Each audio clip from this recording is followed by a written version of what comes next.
پنڈی گھیب میں مرکزی انجمن تاجران کی جانب سے چوکی انچارج سٹی کے ساتھ سیکیورٹی کے حوالے سے اہم میٹنگ کا انعقاد کیا گیا۔ مزید تفصیلات جانتے ہیں ہمارے نمائندہ زاہد ضیاء سے۔ مرکزی انجمن تاجران پنڈی گھیب کے صدر ملک نزاکت علی خان کی انچارج چوکی city Ahmad Faheem Zafar S I کے ساتھ ایک اہم میٹنگ منعقد ہوئی، جس میں بازار کی سیکیورٹی کے حوالے سے تفصیلی بات چیت کی گئی۔ میٹنگ میں سٹی چوکی محرر فیصل حیات، پولیس کے نوجوان توقیر حیدر، بلال اجمل اور عظیم حیدر، جبکہ آفس اسسٹنٹ حاجی محمد ممتاز بھی موجود تھے۔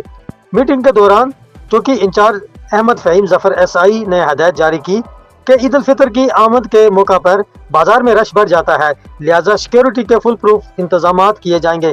اس حوالے سے پولیس کے نوجوانوں کے ساتھ لیڈیز پولیس بھی بازار میں تعینات کی جائے گی تاکہ عوام کو محفوظ ماحول فراہم کیا جا سکے۔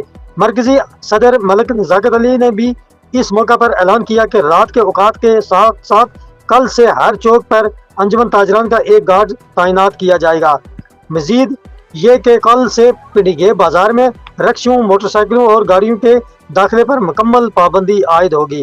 انہوں نے دکاندار حضرات سے بھی گزارش کی کہ وہ اپنی موٹر سائیکلیں مقررہ پارکنگ میں کھڑی کر کے بازار آئیں تاکہ رش اور سیکیورٹی مسائل پر قابو پایا جا سکے۔